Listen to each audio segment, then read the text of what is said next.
I found that nothing in life is worthwhile unless you take risks. Nothing. Nelson Mandela said, "There is no passion to be found playing small and settling for a life that's less than the one you're capable of living."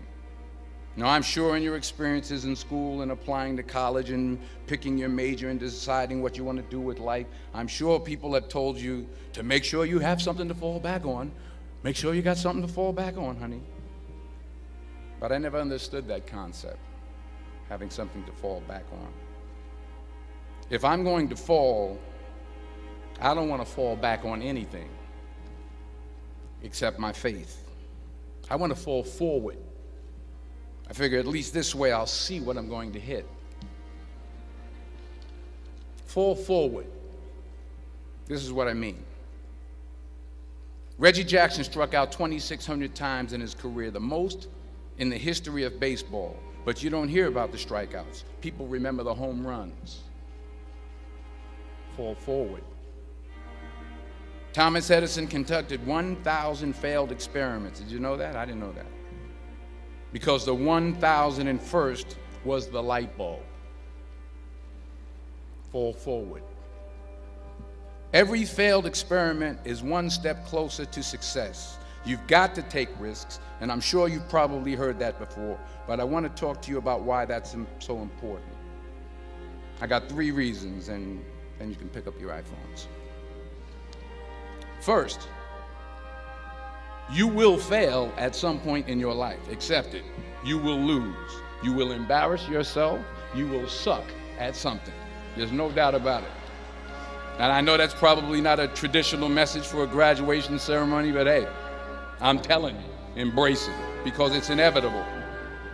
And I should know. In the acting business, you fail all the time. Early on in my career, I auditioned for a part in a Broadway musical. Perfect role for me, I thought, except for the fact that I can't sing. So I'm in the wings, I'm about to go on stage, but the guy in front of me, he's singing like Pavarotti. He's just and he's just going on and on and on, and I'm just shrinking. I'm getting smaller and smaller. So they say, "Oh, thank you very much, and you'll be hearing from us." So I come out with my little sheet music, and it was Just My Imagination by the Temptations. That's what I came up with. So I hand it to the accompanist, and she looks at it and looks at me, and looks out at the director, and is like, "Nice." So I start, I'm gonna sing. I'm like,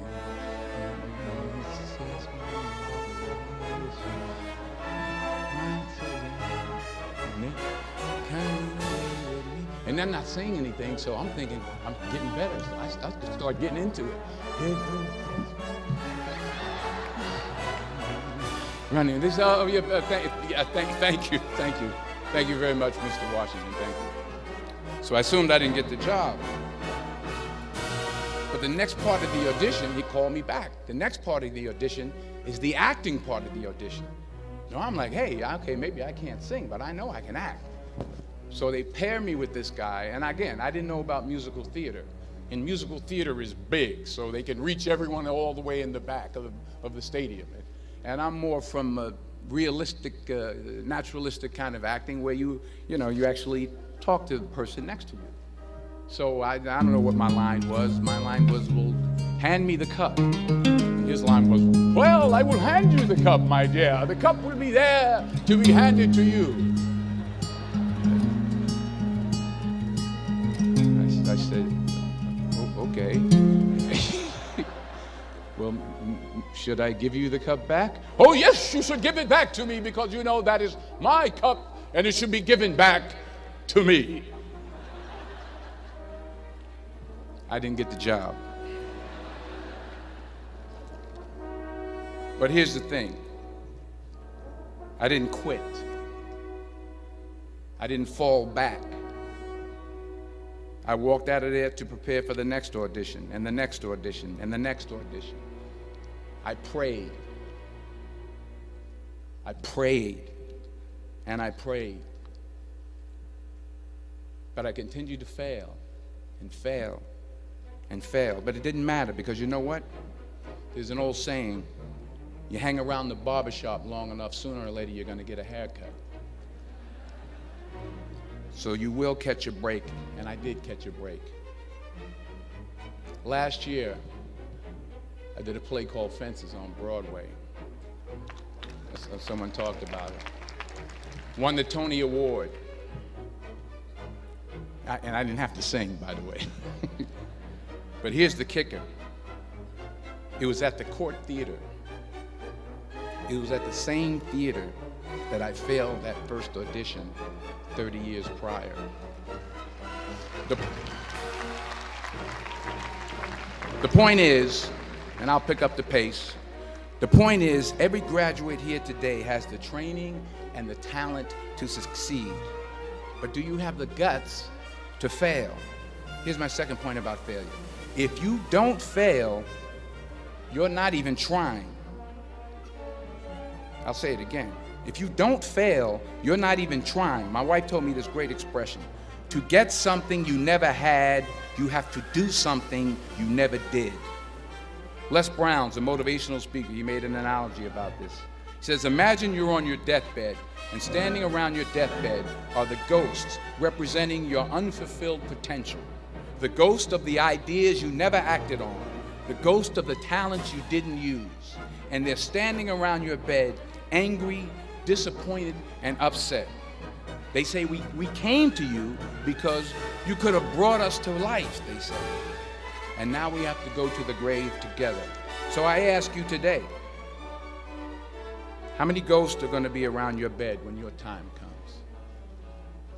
You've invested a lot in your education, and people have invested in you. And let me tell you, the world needs your talents. Man, does it ever. I just got back from Africa like 2 days ago, so if I'm rambling on, it's because I'm jet lagged. I just got back from South Africa. It's a beautiful country, but there are places there with terrible poverty that need help.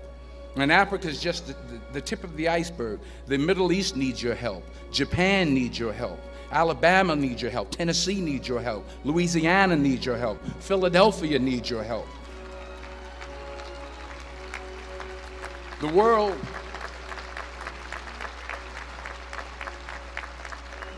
world needs a lot, and we need it from you. We really do. We need it from you young people. I mean, I'm not speaking for the rest of us up here, but I know I'm getting a little grayer.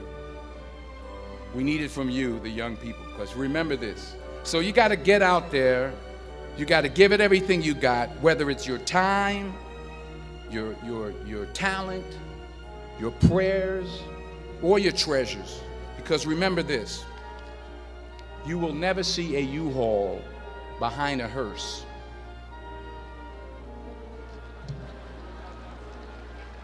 I'll say it again. You will never see a U-Haul behind a hearse. You can't take it with you. The Egyptians tried it, and all they got was robbed. So the question is, what are you going to do with what you have? I'm not talking about how much you have. Some of you are business majors. Some of you are theologians, nurses, sociologists. Some of you have money. Some of you have patience. Some of you have kindness. Some of you have love. Some of you have the gift of long suffering. Whatever it is, whatever your gift is, what are you going to do with what you have? All right, now here's my last point about failure. Sometimes it's the best way to figure out where you're going. Your life will never be a straight path. I began at Fordham University as a pre-med student. I took a course called cardiac morphogenesis. I still can't say it. Cardiac morphogenesis. I couldn't read it. I couldn't say it. I sure couldn't pass it. So then I decided to go into pre-law, then journalism. And with no academic focus, my grades took off in their own direction. Yeah, down. I was a 1.8 GPA one semester, and the university very politely suggested that it might be better to take some time off. I was 20 years old. I was at my lowest point, And then one day, and I remember the exact day, March 27th, 1975, I was helping my mother in her beauty shop. My mother owned a beauty shop up in Mount Vernon. And there was this older woman who was considered one of the elders in the town. And I didn't know her personally, but I was looking in the mirror, and every time I looked at the mirror, I could see her behind me, and she was staring at me.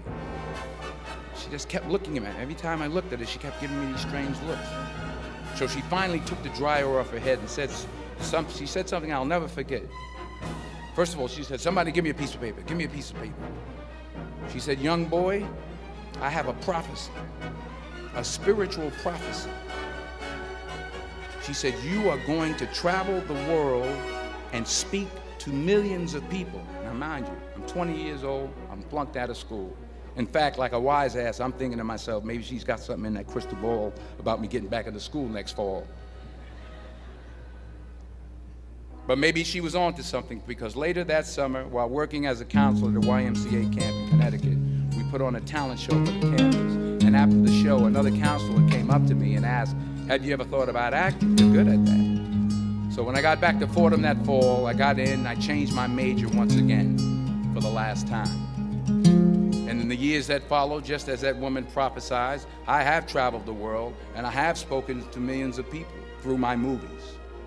Millions who up till this day couldn't see me, who up till this day I couldn't see while I was talking to them, and they couldn't see me. They could only see the movie. They couldn't see the real me. But I see you today, and I'm encouraged by what I see. And I'm strengthened by what I see. And I love what I see.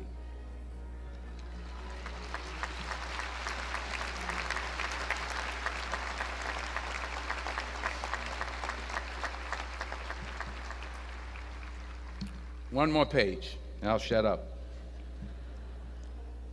Let me conclude with this one final point, and actually the president kind of brought it up. It has to do with the movie Philadelphia. She stole my material. Many years ago, I did this movie called Philadelphia. We filmed some of the scenes right here on campus. Philadelphia came out in 1993. Most of you were probably still in diapers. Some of the professors too. But that cracked me up. But it was a good movie. Rent it on Netflix. It's a good movie. Rent it. I get 23 cents every time you rent it, please. Rent it. True.